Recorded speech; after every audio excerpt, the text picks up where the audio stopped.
nós vamos falar hoje sobre a conjugalidade. Perceber que nós vamos trabalhar essa temática, tendo como pano de fundo os documentos do magistério da igreja.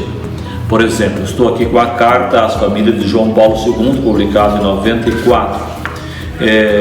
Documento importante, não entrou nas nossas apresentações, mas são documentos que é importante vocês tenham em mente.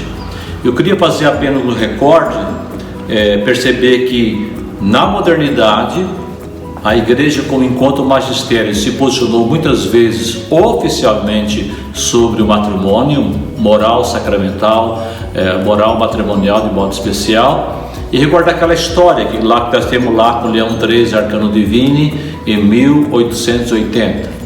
Mais tarde, 50 anos mais tarde, com o Papa Pio XI, 1930, nós temos então o documento Castro Colubre.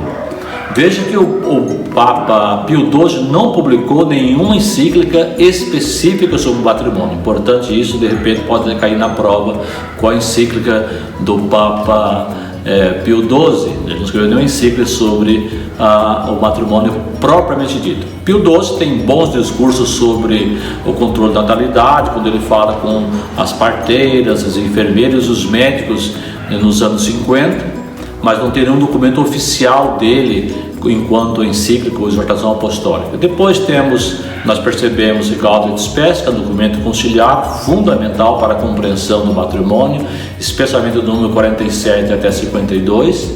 Temos depois então o Humanae Vitae, que vai tratar da regulação da paternidade responsável, com o Paulo VI. Passamos mais tarde então com o próprio Papa João Paulo II, Familiares Consorte, que é a missão da família na igreja e no mundo de hoje, 1981. E mais tarde teremos a exortação apostólica do Papa Amoris Laetitia, do Papa Francisco. Esse é um pano de fundo. Tendo esses documentos, principalmente essas encíclicas papais, as exortações, você vai ter uma visão do magistério da igreja quanto à moralidade na vida conjugal. Temos resposta para tudo isso aí, certeza. Você dominar bem essa sequência e perceber que o magistério vem ensinando, vai continuando o ensinamento, abrindo alguns aspectos e para compreender até chegar ao Papa Francisco. O coração da Amoris Laetitia é de fato a vivência do amor na vida conjugal. Vamos então falar agora de conjugalidade.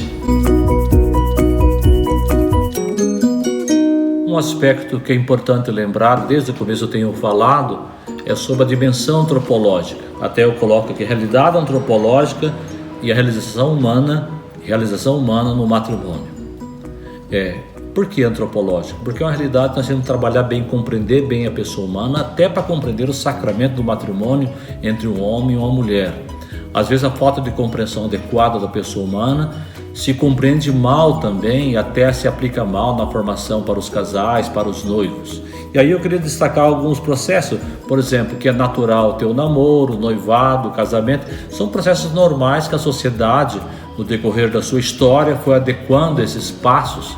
Claro que hoje existe toda uma ruptura com novos valores, mas a igreja ainda insiste na sua moral matrimonial, esse processo do conhecimento do namoro, algo mais firme no noivado e depois a celebração do matrimônio enquanto vida conjugal. E nisso temos então as forças que determinam para isso, né? Quais são as forças que determinam? Primeiramente, as pulsões biológicas do sexo e da reprodução são algo importante. Segundo, necessidades de convivência do casal. Terceiro, legitimar a vida dos filhos e podemos dizer também afeições, intimidade afetuosa e significativa do casal. São passos que faz parte da pessoa humana e por isso que é importante, quando nós tratamos de teologia moral, tenhamos em mente essas dimensões. O amor conjugal leva à transformação da pessoa e também leva à sociedade, ou seja, se o amor conjugal não mudou a pessoa, quem era solteiro passa para uma vida de casado, não compreendeu bem o matrimônio, não compreendeu bem o processo, ou seja, não fez uma caminhada para um passo seguro. E quando nós damos essa formação, percebemos que o casal, quando se une, tem que estar constante e aceitar que o amor conjugal vai transformar, vai mudar, vai alterar a sua vida para uma vida mais profunda. E quando eu falo de conjugalidade, interessante que o documento Gaudet Spes, número 48, fala: funda o matrimônio como uma comunhão íntima de vida de amor conjugal estabelecida pelo Criador e dotada das suas próprias leis. Ou seja, essa dimensão que é importante para a nossa compreensão.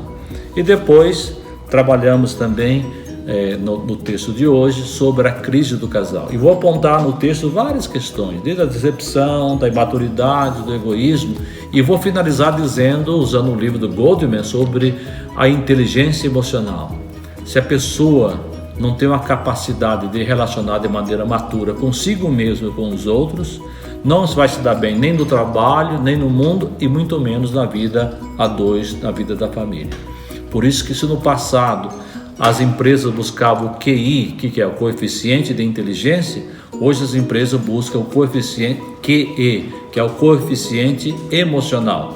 Isso, trazendo para a nossa realidade, que nós queremos falar sobre o matrimônio, a moral matrimonial, a pessoa que não tem um QE, que é o coeficiente emocional equilibrado, não consegue ter uma relação madura dos dois. E a grande dificuldade hoje nossa é essa capacitação das pessoas. As pessoas têm a maior boa vontade, as pessoas têm a busca, o desejo de construir uma família, mas o QE, o coeficiente emocional, está destruído. E aquele que vai falar Santo Agostinho e todos os santos, a graça depende também da natureza. Ou seja, como é que a graça vai agir se uma pessoa que quer unir no matrimônio não está bem consigo mesmo? Então vamos ler hoje o nosso texto, é um texto um tanto curto, e depois uma pequena participação no fórum, com uma pequena questão que eu vou levantar para vocês. Bons estudos, boa leitura e bom trabalho.